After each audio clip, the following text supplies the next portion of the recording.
Greetings, recruit, and welcome to Trailmakers, an elite unit of the galaxy's finest engineers. Armed with the trusty Maker tool, we venture out to help civilizations build a better tomorrow. Your rookie assignment will be out of harm's way, on the other side of the galaxy. You will deliver a shipment of supplies to the planet Gregory, home to a peaceful species known as froggets. This assignment should be easy. Return to HQ when you have delivered the shipment.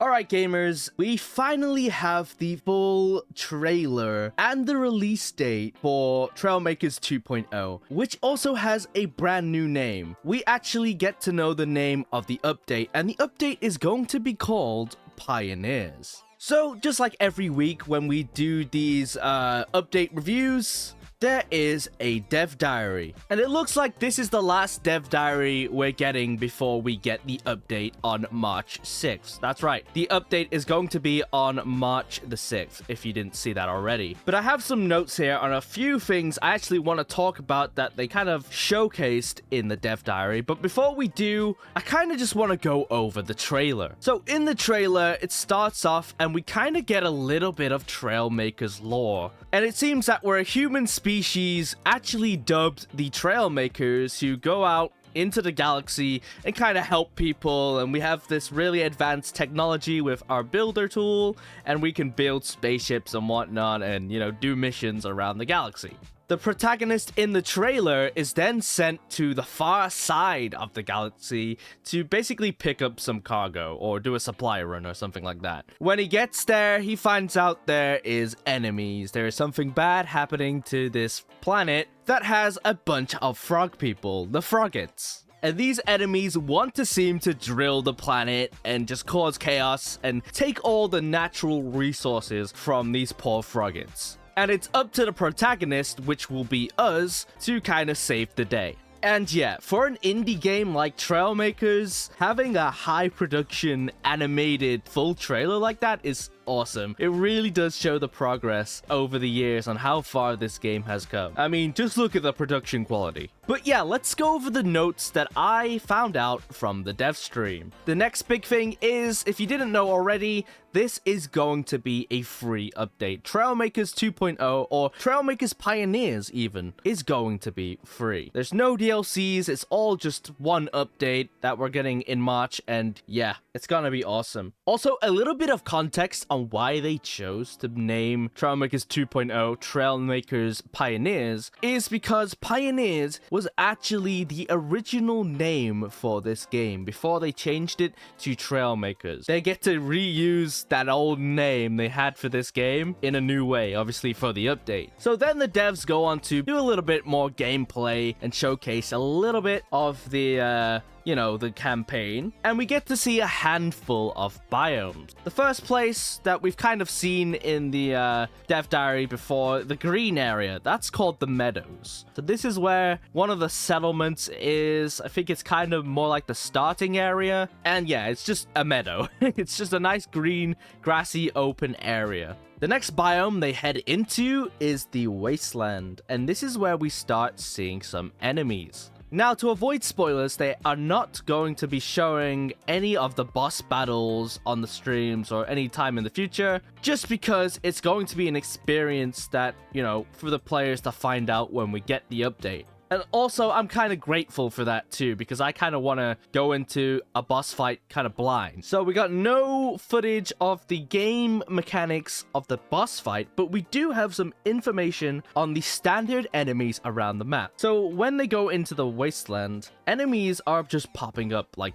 spawning out of nowhere. They're like ambient spawning. And there's actually 3 types of enemies you can come across. The first one is obviously the most common one, which are the botnak, and they're just kind of like the hovering robots. They have a gun on the side and whatnot, and they just hover around shooting you and being kind of annoying. I really like the design. I think it's awesome. I love how their technology is like just kind of just hovering tech, really. For our next enemy type, we have the hover tank. Now, the hover tank is a bigger enemy to target with more health. It's faster, it's more agile, and it actually has like a charge up attack that you kind of need to avoid and be more maneuverable than, you know, the hover tank. So some interesting game mechanics when it comes to battling those hover tanks. Like I said, they have more health than the standard botnak. And yeah, I really like their design, man. Super futuristic hover tank, looks really cool. And finally, the third type of enemy we will come across is actually called the artillery cannon. These have to be my favorite like enemies we've seen in this game so far. Just look at this. They shoot long range kind of rockets at you, and you kind of get like a little red marker in the ground where it's going to hit, so you just kind of need to avoid them. But I just love the new explosives we get with the missiles he launches. It's really cool. And if you do manage to get close enough to do a lot of damage to the artillery cannon, it actually has another attack. It has like this pulse cannon. It will just shoot you, like it will shoot this giant orb and then just pulse you away like a shockwave. It's so cool. I'm loving the attention to detail with these enemies. They also kind of showcase a new biome called the Withered Heights, but like from afar. We just get a little bit of a teaser there. Apparently it's going to be an interesting biome. And we also get a glimpse of the mudflats, where we have confirmed water areas. So it's nice that we have water, because we didn't get any water on Airborne campaign. You know, obviously that's in the air, but you know, it's nice to be able to build boats and cars and planes at the same time and just have a really dynamic map. And not only do we have water confirmed, we have fog, guys. How cool is that? We're getting fog in certain areas on the map to make it like gloomy and doomy and hard to see. I just really kind of want to see how lighting will work, you know, on your builds, because that's something I'm personally excited for. Just lighting with the headlamps in dark areas, seeing how cool that looks and feels like. Going back to the boss fights, obviously they couldn't show the boss fights, but they do hint that some of the boss fights will be different. One of them is going to be kind of like High Seas inspired. So if you have the High Seas DLC, you know there's like a whirlpool, vortex, and there's wind mechanics. So maybe we'll have wind, or you know,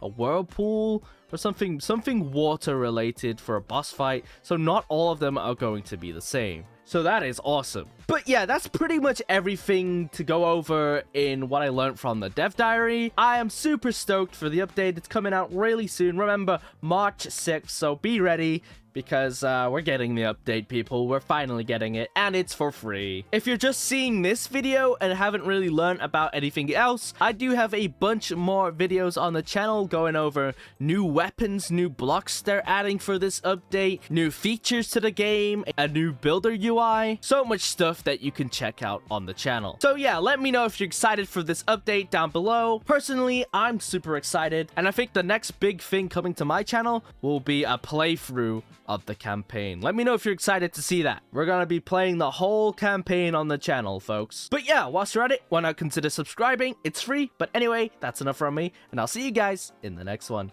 Bye!